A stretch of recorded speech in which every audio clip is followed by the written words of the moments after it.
उनके जो आगे जो पायलटिंग चलता है वो लोग जोर ज़बरदस्ती कर रहे थे, लोगों ने गाड़ी ढेला, इसके बाद लाठी चलाया। तो स्वाभाविक है, इतना रिएक्शन होता है। अगर कोई पत्थर चलाते हुए दिख रहा है, लाठी चलाते हुए दिख रहा है, तो आप निश्चित रूप से उसके ऊपर कार्रवाई करिए। आप किसी का नाम ले लेंगे कि यही मुख्य आरोपी है, तो ये बिल्कुल गलत है। घात लगा के बैठे, कौन सी चलाया, क्या हथियार चला के घात लगा के बैठे? मुख्यमंत्री तो वहाँ तक आए ही नहीं, तो वो देखे कहाँ से? नमस्कार। राज्य में दो बड़ी घटनाओं के बाद राजनीति अपने चरम पर है। एक घटना जो बलात्कार की घटना जिसकी पुष्टि नहीं हुई है, लेकिन हत्या हुई है, सिर नहीं मिली है और नग्न अवस्था में लाश मिली है, जिसके एक दिन बाद मुख्यमंत्री के काफिले पर हमला हुआ। दोनों घटनाएं जुड़ी हुई हैं और बलात्कार की घटना को लेकर भारतीय जनता पार्टी राजभवन के सामने प्रदर्शन कर रही है। हमारे साथ पूर्व मुख्यमंत्री, प्रथम मुख्यमंत्री बाबूलाल मरांडी है। आइए हम जानते हैं कि दोनों घटनाओं पर उनका क्या कहना है और काफिले पर हमले को लेकर बाबूलाल मरांडी क्या कहते हैं। गिरफ्तारी कुछ लोगों की हुई है और कहा जा रहा है कि वो सभी लोग जो भाजिमों के खासकर लोग हैं टारगेटेड है, क्या कहना है? देखिए, वो टारगेट करके ही बीजेपी के कार्यकर्ताओं को परेशान कर रही है, गिरफ्तार कर रही है। क्योंकि किशोरगंज का इलाका वो बीजेपी का ही पूरा गढ़ है, तो कोई भी वहाँ लोग निकलेंगे, सड़क पर लोग चलते हैं तो सब बीजेपी के हैं। हमने तो बार बार कहा कि भाई आजकल तो अगर किसी को पत्थर और लाठी चलाते हुए कोई दिखाई पड़ता है तो आप उनको गिरफ्तार करिए। और बाकी तो राह चलते भी लोग होते हैं, घर से भी लोग निकलते हैं शाम के समय में। आप उन सारे लोगों को आप कह रहे हैं कि भाई हमें जो अखबारों में मिला कि 50 से अधिक लोगों को कहाँ ले गया है अभी पता नहीं, तो ये बिल्कुल गलत है। सरकार मनमानी कर रही है और इसी के विरोध में आज पूरे प्रदेश में एक तो जो सरकार की जो गुंडागर्दी है उसके विरोध में, और दूसरा जो अपराधी है उसको पकड़ने के लिए। एक जो मुख्य आरोपी जो नाम जो एफआईआर में जो नाम है, भैरव सिंह नाम बताया जा रहा है, उसका बताया जा रहा है कि बहुत लोगों से करीबी है।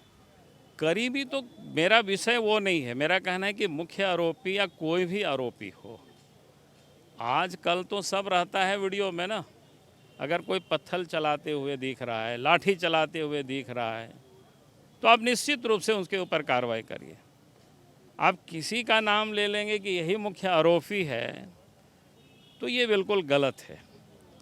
ये तो बिल्कुल एक साजिश के तहत जिसको कहते हैं, हमें तो लोगों ने यहाँ तक बताया कि उनके नाम की जब चर्चा हुई तो किसी खास मोहल्लों में बड़ा उत्सव लोग मना रहे हैं।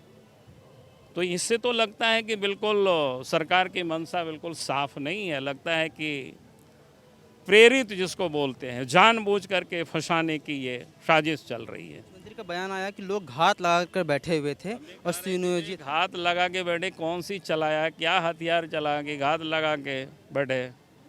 मुख्यमंत्री तो वहाँ तक आए ही नहीं, तो वो देखे कहाँ से? और मेरे पास जो खबर है कि जब धक्का मुक्की हुई, क्यों हुई?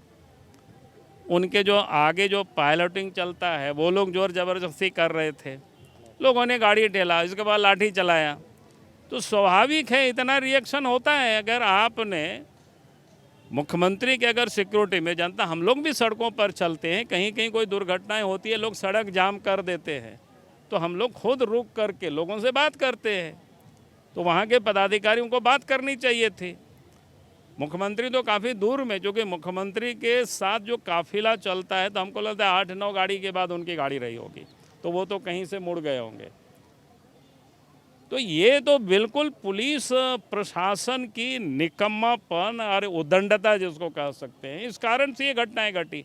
और ये कह रहे हैं कि भाई घात लगा के लोग बैठे हुए थे। सर, आपका ट्वीट आया है, आपने पुलिस प्रशासन जो कार्रवाई कर रही है उस पर पक्षपात का आपने कहा है कि एक तरफ बलात्कार की घटना पे कुछ नहीं कर रही है। तो हम तो कह ही रहे हैं ना, हम तो इतना उदाहरण आपको बताए।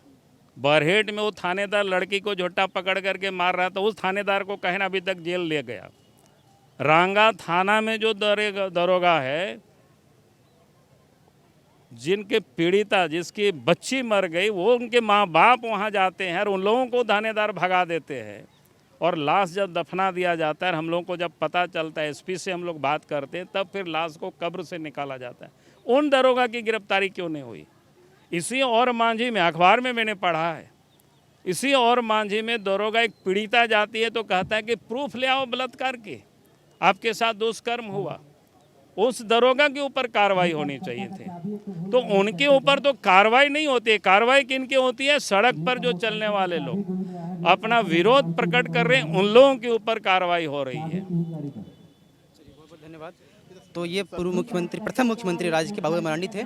स्पष्ट रूप से सरकार और पुलिस प्रशासन के ऊपर जो निकम्मापन का आरोप लगाया इन्होंने, और कहा है कि चूंकि पुलिस ने वहाँ पर उद्दंडता की, इसीलिए लोगों ने काफिले पर हमला किया, और साथ ही पुलिस अब जो है वो पक्षपाती रवैया अपनाकर निर्दोष लोगों को पकड़ रही है, और जो बलात्कार के आरोपी हैं अभी तक उस मामले में पुलिस के हाथ खाली है। Followup.in. Like, share, and subscribe. www.thefollowup.in